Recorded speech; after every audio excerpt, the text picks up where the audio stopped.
Okay, let's dive into this. Welcome back to another explainer. Today, we're looking at something absolutely massive, how the fundamental rules of global trade are literally being rewritten right in front of us. We're going to unpack this rapidly evolving landscape of supply chains and specifically a powerful new strategy that nations are aggressively adopting to keep up. For decades, the primary mantra of global supply chains was, well, incredibly straightforward, right? Find the absolute cheapest possible way to make and move goods. Efficiency was the undisputed king of the global market. But as you can see on the screen here, there is a huge paradigm shift happening. We're moving away from those flying coins of pure cost saving and anchoring down with the shield of security. Nations and massive corporations, too, are making a very deliberate choice. They're prioritizing resilience over efficiency. Knowing exactly where your vital products come from and knowing for sure they won't just get cut off in a crisis, well, that's suddenly way more valuable than saving a few pennies on manufacturing. So here's our roadmap for this explainer. First, we'll look at the fragility of global trade. Second, we'll get the shoring spectrum explained. Third, we're defining friendshoring. Fourth, we'll weigh the strategic trade-offs. And finally, number 5, we'll look at the CHIPS Act strategy. Section 1, the fragility of global trade, the catalyst for change. Before we can really talk about the new solutions, we first have to understand just how vulnerable our modern global trade ecosystem has actually become. There are 3 major catalysts driving this massive shift toward resilience because, let's be honest, recent years have completely exposed the fragility of global trade. First up, geopolitical tensions. We're seeing major shifts in alliances, especially between the West and nations like China and Russia. In this kind of environment, relying heavily on non-allies for critical goods, it's starting to feel incredibly risky for governments. Second, supply chain disruptions. The COVID-19 pandemic was just a massive wake-up call for all of us. It showed how a single factory closure on one side of the planet can literally halt car production on the exact opposite side overnight.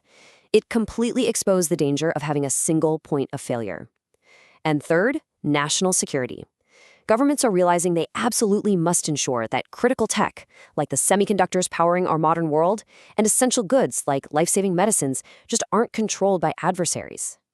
All right, Section 2, the shoring spectrum explained. Baseline trade strategies. Let's move to this and see how it builds because we really have to understand the baseline trade strategies that got us here before we can truly grasp the newest trends. Take a look at this matrix. It perfectly lays out how trade strategy has evolved over time. At the top, we've got offshoring. Its pure focus is cost. The goal here is simple. Find the absolute cheapest labor in production, completely regardless of distance or politics. Next down is nearshoring, where the focus shifts to proximity. A great example of this is U.S. companies moving operations to a neighboring country, like Mexico, just to reduce shipping times. Then we have onshoring, where the focus is entirely domestic. This means bringing production all the way back to your own home country for total absolute control. And finally, down at the bottom, we introduce friend-sharing. Here, the focus shifts entirely to ideology.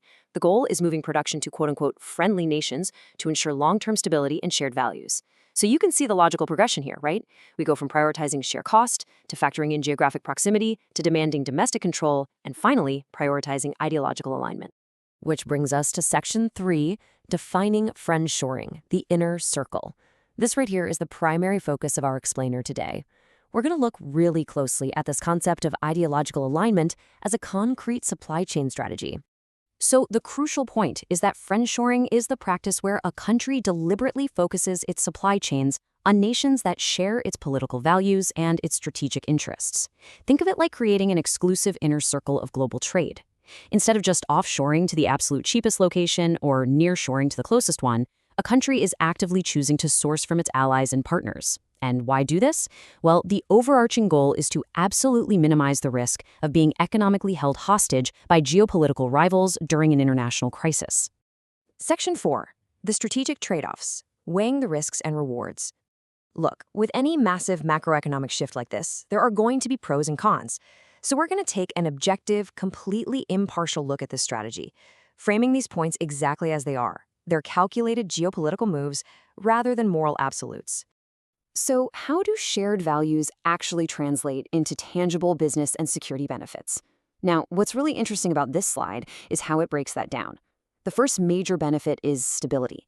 By trading within an inner circle, nations severely reduce the risk of sudden trade bans or, political blackmail. The second is ethical alignment.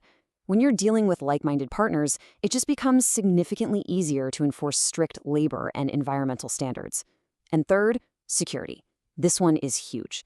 Trading with allies offers vastly better protection for highly sensitive technology and vital intellectual property.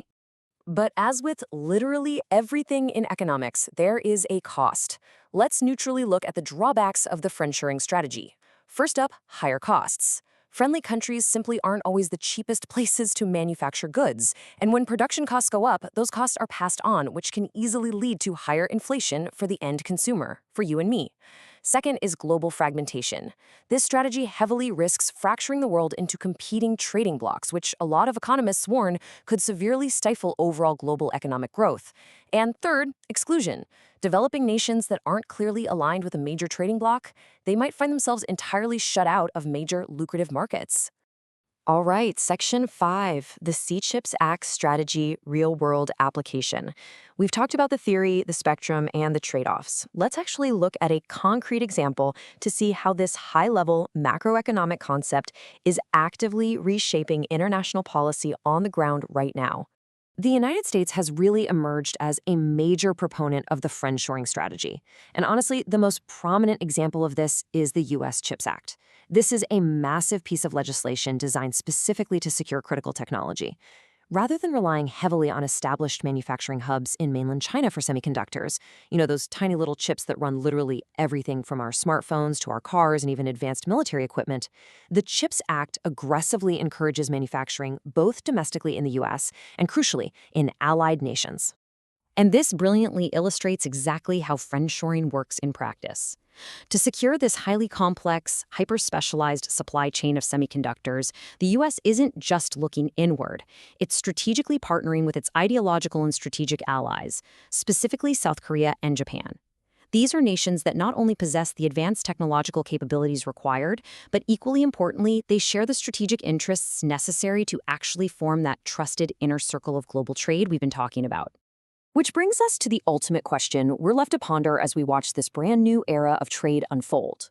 As nations continue to prioritize resilience and shared values over simple efficiency, we really have to ask, will friendshoring successfully secure our future against crises and geopolitical blackmail? Or will it just fracture the global economy, driving up inflation and shutting your developing nations in the process? It's a really delicate balance between national security and global economic unity, and how we navigate it is probably going to define the next century of international relations. Thank you so much for joining me for this explainer, and definitely keep your eyes on the shifting map of global trade.